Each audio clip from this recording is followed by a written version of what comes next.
আজকে আমি তোমাদের সাথে এমন একটা বিষয় শেয়ার করব। এই বিষয়গুলি যদি আমাদের জানা থাকে সবাই ইংলিশটা বলতে পারবো।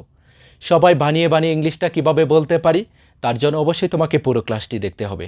আজকের ক্লাসটি তোমাকে সাহায্য করবে কিভাবে অতি সহজে সবাই ইংলিশটা বলতে পারি। চলো দেখি। Do you read? তুমি কি পড়ো? Do you go? তুমি কি যাও? Do you play? তুমি কি খেলো? Do you sleep? তুমি কি ঘুমাও? যখন কাউকে জিজ্ঞাসা করব তুমি কি যাও, তুমি কি খাও, তুমি কি পড়ো, সেই ক্ষেত্রে শুরুতে বলবো কি ডু ইউ। তারপর এখানে সাবজেক্টের পরে শুধু ভার্বের প্রেজেন্ট রূপটা যদি বলতে পারি তাহলেই কিন্তু হয়ে যাবে। এখানে ডু হতে পারে কি does. Does he, does she, does Mina, does Kamal, এরকম। Does he read? সে কি পড়ে? Does Kamal read? কামাল কি পড়ে? ডাজ মিনা গো? মিনা কি যায়? খুব সহজ কিন্তু। সবাই কিন্তু এই ধরনের কথাগুলি আজকের পর থেকে ইংলিশে বলতে পারবো। এখানে রিড, গো এর পরিবর্তে তুমি যে কোনো ভার্বের যে মূল রূপটা রয়েছে, প্রেজেন্ট রূপটা রয়েছে, যত বলতে পারবা তত বাক্য হয়ে যাবে। ওকে, এখন যদি কাউকে জিজ্ঞাসা করি যে তুমি কি গিয়েছিলে, তুমি কি কাজটা করেছিলে, তুমি কি পড়েছিলে, তুমি কি আমাকে সাহায্য করেছিলে, সেই ক্ষেত্রে এখানে ডু এর পরিবর্তে যদি ডিড বলতে পারি তাহলেই হবে। আর কোনো কিছু তোমাকে পরিবর্তন করতে হবে না, সব ঠিক থাকবে। Did you read? তুমি কি পড়েছিলে? Did you go? তুমি কি গিয়েছিলে? Did you help me? তুমি কি আমাকে সাহায্য করেছিলে? খুব সহজ কিন্তু। শুধু ডু ডাজ এর পরিবর্তে বলবো কি ডিড, তাহলেই কিন্তু হয়ে যাবে। Do you read? তুমি কি পড়ো? Did you read? তুমি কি পড়েছিলে? যদি কাউকে জিজ্ঞাসা করি তুমি কি পড়বে, তুমি কি যাবে, তুমি কি খেলবে, সেই ক্ষেত্রে এখানে ডিড এর জায়গায় বলবো শুধু উইল, তাহলেই হবে। Will you read? তুমি কি পড়বে? Will you go? তুমি কি যাবে?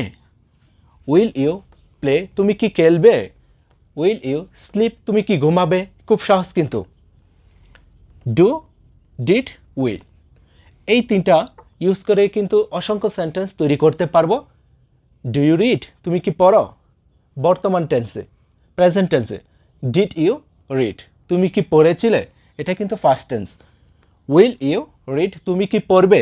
এটা হলো কি ফিউচার টেন্স। ওকে, নেক্সট, যদি কাউকে জিজ্ঞাসা করি যে তুমি কি পড়তে পারো, তুমি কি যেতে পারো, তুমি কি কাজটা করতে পারো, সেই ক্ষেত্রে এখানে শুধু বলবো ক্যান, তাহলেই হবে। Can you read? তুমি কি পড়তে পারো? Can you go? তুমি কি যেতে পারো? Can you play? তুমি কি খেলতে পারো? Can you help me? তুমি কি আমাকে সাহায্য করতে পারো? খুব সহজ কিন্তু। যদি কাউকে জিজ্ঞাসা করি যে তোমার কি পড়া উচিত, তোমার কি যাওয়া উচিত, সেই ক্ষেত্রে এখানে বলবো কি শুড, তাহলেই কিন্তু হয়ে যাবে। Should you read? তোমার কি পড়া উচিত? Should you go? তোমার কি যাওয়া উচিত? Should you sleep? তোমার কি ঘুমানো উচিত? Should you do the work? তোমার কি কাজটা করা উচিত? Should you help me? তোমার কি আমাকে সাহায্য করা উচিত? যদি কাউকে জিজ্ঞাসা করি তুমি কি পড়তে পারতে, তুমি কি যেতে পারতে, তুমি কি কাজটা করতে পারতে, সেই ক্ষেত্রে এখানে শুড এর পরিবর্তে বলবো কি কুড, তাহলেই কিন্তু হবে। Could you read? তুমি কি পড়তে পারতে? Could you go? তুমি কি যেতে পারতে? Could you play? তুমি কি খেলতে পারতে? Could you help me? তুমি কি আমাকে সাহায্য করতে পারতে? খুব সহজ কিন্তু।